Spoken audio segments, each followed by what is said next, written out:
Hello everyone, I'm Dr. Tarika Sharma and I welcome all of you on my channel Psychology by Tarika. I hope you are all fine and safe at your home. जैसा कि आप सब लोग जानते हैं कि हम लोग बात कर रहे हैं स्कूल्स ऑफ साइकोलॉजी के बारे में, जिसके अंदर हमने मेजर स्कूल्स कवर कर लिए हैं और आज हम बात करेंगे लास्ट स्कूल के बारे में जिसे थर्ड फोर्स ऑफ साइकोलॉजी भी कहा जाता है, that is humanistic school of psychology. And if by any chance अगर आपने वो वीडियोस नहीं देखे हैं तो उनका लिंक मैंने डिस्क्रिप्शन में मेंशन कर दिया है, आप जाके उन वीडियोस को भी देख सकते हैं. And as I always say, without any further delay, let's learn together.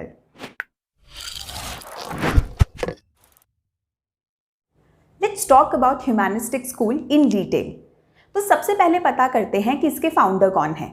As you can see that this school of psychology was found by Abraham Maslow and Carl Rogers. Yes, इन दोनों लोगों का बहुत significant contribution रहा है humanistic school के development में. और ये मैंने आपको बताया कि इस स्कूल को थर्ड फोर्स ऑफ साइकोलॉजी भी कहते हैं. तो क्यों इसे थर्ड फोर्स ऑफ साइकोलॉजी कहते हैं, इसके लिए ज़रूरी है ये पता करना कि ये कैसे ओरिजिनेट हुआ. As you can see that I have mentioned that humanistic school of psychology grew in opposition to two mainstream school, that is behaviorism and psychoanalysis. Yes, ये स्कूल जो था वो बेसिकली बिहेवियरिज्म और साइकोएनालिसिस के opposition में grow हुआ. क्यों?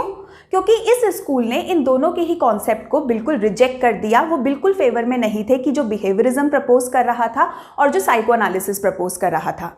इन्होंने ये कहा कि बिहेवियरिज्म स्कूल जो है वो बहुत ज़्यादा ओवर कंसर्न्ड है scientific study and analysis of actions of people. यानी कि सिंपली वो ये कह रहे हैं कि बहुत ज़्यादा लेबोरेटरी एक्सपेरिमेंट्स कर रहे हो आपने बहुत ज़्यादा ह्यूमन के बिहेवियर को साइंटिफिक कर दिया है, तो कहीं ना कहीं उसके अंदर जो ह्यूमैनिस्टिक एलिमेंट्स हैं वो क्या हो गए हैं, रिड्यूस हो गए हैं. दूसरी तरफ वो साइकोएनालिसिस के फेवर में क्यों नहीं थे. उन्होंने ये कहा कि वहाँ पे बिहेवियर का पूरा फोकस किस पे कर दिया, अनकॉन्शियस माइंड के ऊपर.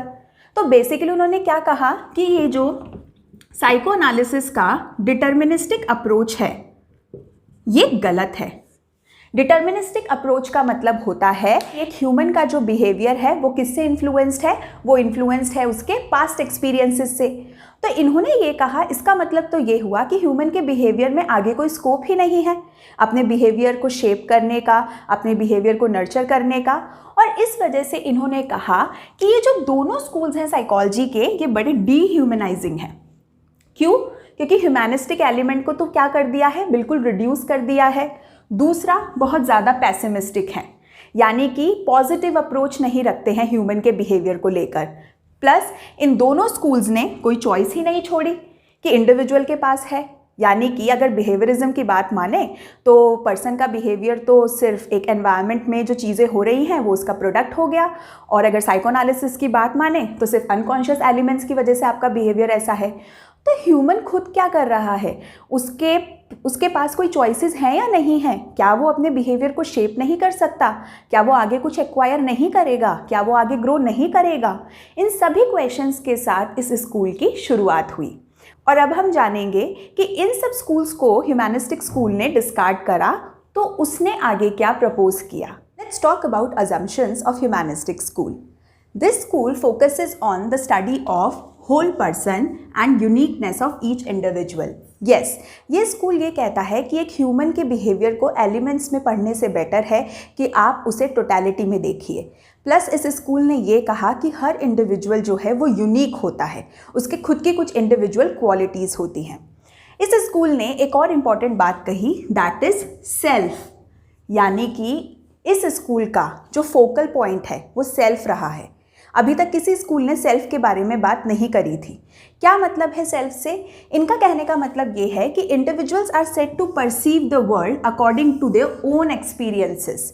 यानी कि एक ह्यूमन बीइंग इस वर्ल्ड को जब देखता है तो वो उसको अपने एक्सपीरियंसेस से देखता है. और अपने एक्सपीरियंसेस से देखने का मतलब ये है कि यहाँ पे उसका इंडिविजुअल परसेप्शन जो है वो बहुत बड़ा रोल प्ले करेगा कि वो कैसे अपने आसपास की चीज़ों को देख रहा है, ऑब्जर्व कर रहा है और उनसे क्या कंक्लूड कर रहा है.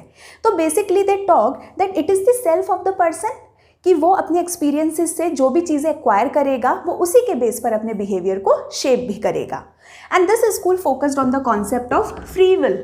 फ्री विल का मतलब ये है कि इंडिविजुअल के पास पूरी फ्रीडम है वो अपनी चॉइसेस डिफाइन कर सकता है, वो अपनी चॉइसेस के अकॉर्डिंग अपने बिहेवियर को शेप कर सकता है।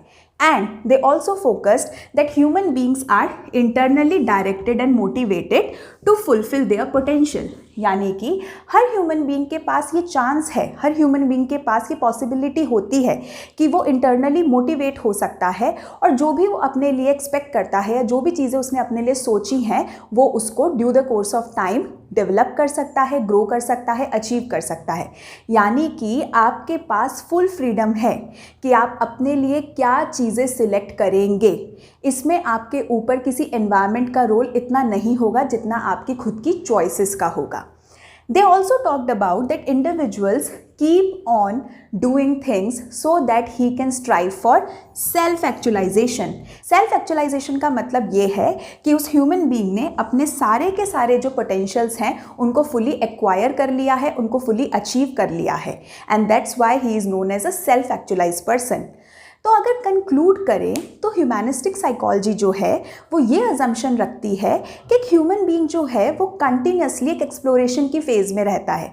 वो डिफरेंट वेज ढूंढता है कि वो कैसे नई नई चीज़ें सीख सके, वो कैसे अपने आप को बेटर कर सके, वो किस तरीके से अपनी सेल्फ ग्रोथ कर सकता है।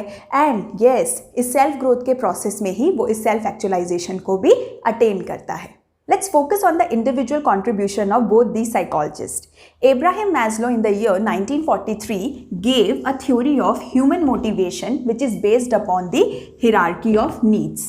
यानी कि वो ये कह रहे थे कि ह्यूमन बीइंग जो होते हैं वो मोटिवेटेड होते हैं कि वो अपनी नीड्स को फुलफिल करें, और इन नीड्स को फुलफिल करना बहुत ज़रूरी होता है। और ये नीड्स जो हैं वो एक ऑर्डर के अंदर अरेंज्ड होती हैं, एक हायरार्की फॉलो करती है।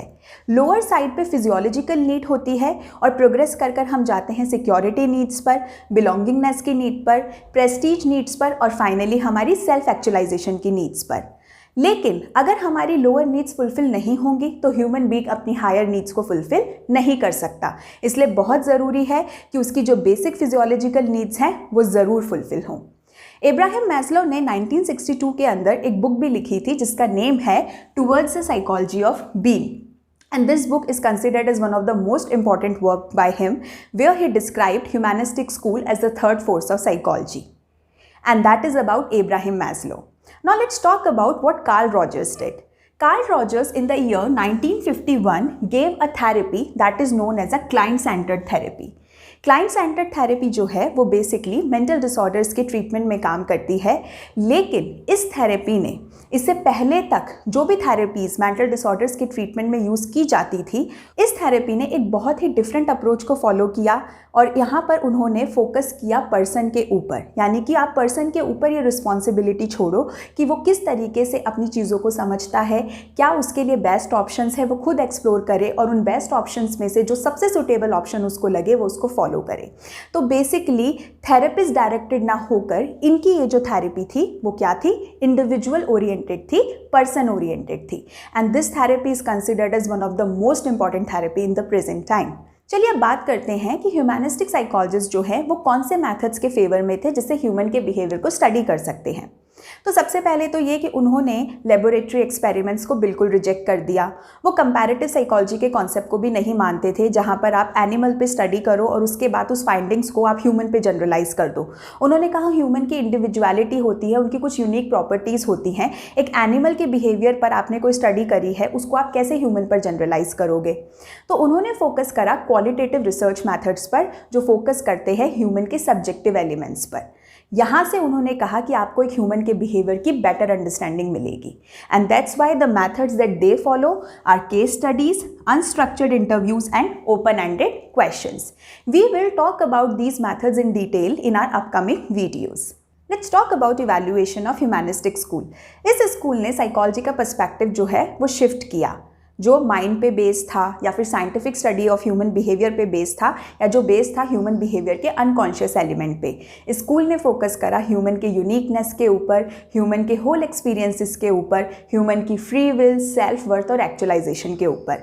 तो basically this school taught us that what it actually feels like to be human. लेकिन इस स्कूल को क्रिटिसाइज इसलिए किया गया कि इस स्कूल ने बायोलॉजिकल एलिमेंट्स के रोल को बिल्कुल डिस्कार्ड कर दिया, जबकि हम जानते हैं कि बहुत सारे हार्मोन्स और इनफैक्ट हमारे जीन्स का भी हमारे बिहेवियर पर रोल होता है। दूसरी चीज़ ये कि ह्यूमैनिस्टिक साइकोलॉजी के कुछ एलिमेंट्स या कुछ कॉन्सेप्ट्स ऐसे थे जो काफ़ी सब्जेक्टिव थे। तो बाकी साइकोलॉजिस्ट ने ये कहा कि उनको आप टेस्ट नहीं कर सकते हो, उनको आप मेजर नहीं कर सकते हो। इन सब क्रिटिसिज्म के बाद भी ह्यूमैनिस्टिक स्कूल ऑफ साइकोलॉजी को काफ़ी ज़्यादा रिकग्नाइज किया जाता है, इसे एक इन्फ्लुएंशियल स्कूल माना जाता है। इस स्कूल ने जो ह्यूमन बिहेवियर के पॉजिटिव आउटलुक की बात कही, उसने एक बहुत बड़ा रोल प्ले करा पॉजिटिव साइकोलॉजी, जो एक मॉडर्न पर्सपेक्टिव है साइकोलॉजी का, उसके डेवलपमेंट पे। इस स्कूल से जो थेरेपी निकली, क्लाइंट सेंटर्ड थेरेपी, उसे आज वाइडर रेंज में यूज़ किया जाता है मेंटल डिसऑर्डर के ट्रीटमेंट में। And that's all for Humanistic School of Psychology, which is also known as the third force of psychology. I hope you find this video informative. If so, then do not forget to like this video and subscribe to my channel. I'll keep bringing more informative videos. Till then, stay home, stay safe, take care. Thank you.